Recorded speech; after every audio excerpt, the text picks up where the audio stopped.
Hi ಎಲ್ಲರಿಗೂ ನಮಸ್ಕಾರ. ಕಣ್ಣಿನ ಆರೋಗ್ಯ ಹೆಚ್ಚಿಸುವ ಒಣಗನ್ನೆ ಸೊಪ್ಪಿನಿಂದ ತುಂಬಾನೇ ಆರೋಗ್ಯಕರವಾದ ಹಾಗೂ ರುಚಿಕರವಾದಂತಹ ಒಂದು ದಾಲ್ ಮಾಡೋಣ.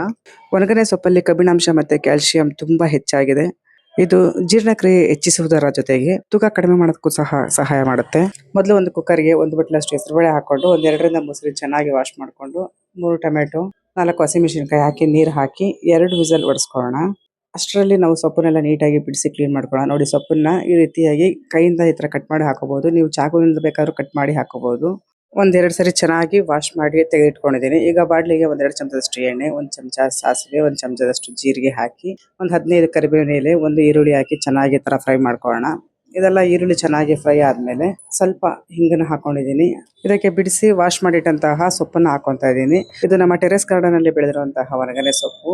ತುಂಬಾನೇ ಸ್ವಚ್ಛವಾಗಿರೋದ್ರಿಂದ ನಾನು 1 ಸರಿ ವಾಶ್ ಮಾಡ್ಕೊಂಡಿದ್ದೆ. ಆದ್ರೆ ಹೊರಗಡೆಯಿಂದ ತಗೊಂಡ್ಬರುವಂತಹ ಸೊಪ್ಪನ್ನ ನೀವು 3-4 ಸರಿ ಚೆನ್ನಾಗಿ ವಾಶ್ ಮಾಡ್ಕೋಬೇಕಾಗುತ್ತೆ. ತುಂಬಾ ಮಣ್ಣೆಲ್ಲ ಇರುತ್ತೆ. ಇದು ಚೆನ್ನಾಗಿ ಸಾಫ್ಟ್ ಆಗೋವರೆಗೂ ಈ ತರ ಚೆನ್ನಾಗಿ ಮಿಕ್ಸ್ ಮಾಡ್ಕೋಬೇಕು. ಇದೆಲ್ಲ ಸಾಫ್ಟ್ ಆದ್ಮೇಲೆ 1 ನಿಮಿಷ ಲೋ ಫ್ಲೇಮ್ ನಲ್ಲಿ ಲಿಡ್ ಕ್ಲೋಸ್ ಮಾಡಿ ಬೇಯಿಸ್ಕೊಂಡಿದ್ದೀನಿ. ಇದಕ್ಕೆ 1-2 ಚಿಟಿಕೆಯಷ್ಟು ಅರಿಶಿನ ಪುಡಿ ಹಾಕೊಂಡು ಒಂದ್ಸರಿ ಹೀಗೆ ಮಿಕ್ಸ್ ಮಾಡ್ಕೊಳ್ಳೋಣ. ಚೆನ್ನಾಗಿ ಬೇಯಿಸಿರುವಂತಹ ಹೆಸರು ಬೇಳೆನ ಒಂದ್ಸರಿ ಈ ರೀತಿ ಸೌಟಿಂದ ಚೆನ್ನಾಗಿ ಮಿಕ್ಸ್ ಮಾಡ್ಕೊಂಡು ಇದನ್ನು ಸಹ ಸೇರಿಸ್ಕೊಂತಾ ಇದ್ದೀನಿ. ಸ್ವಲ್ಪ ನೀರನ್ನು ಹಾಕಿ ರುಚಿಗೆ ತಕ್ಕಷ್ಟು ಉಪ್ಪು ಹಾಕಿ ಚೆನ್ನಾಗಿ ಒಂದ್ಸರಿ ಮಿಕ್ಸ್ ಮಾಡ್ಕೊಳ್ಳೋಣ. ಹೊಲ ಹಾಗೂ ಕೆರೆಗಳ ಕಟ್ಟೆಗಳ ಮೇಲೆ ಬೆಳೆಯುವಂತಹ ಒಣಗನೆ ಸೊಪ್ಪು ನೈಸರ್ಗಿಕ ಪೋಷಕಾಂಶಗಳ ಭಂಡಾರ.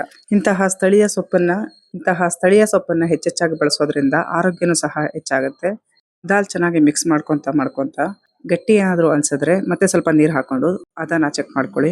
ಕಡೆಯದಾಗಿ 1-2 ನಿಮಿಷ ಕುದಿಸಿದ್ರೆ ಸಾಕಾಗುತ್ತೆ. ತುಂಬಾನೇ ರುಚಿಕರವಾದ ಹಾಗೂ ಆರೋಗ್ಯಕರವಾದ ಒಣಗನೆ ಸೊಪ್ಪಿನ ದಾಲ್ ಸಿದ್ಧ ಆಗಿದೆ.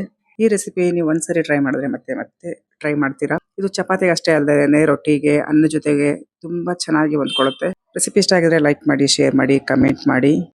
Thanks for watching.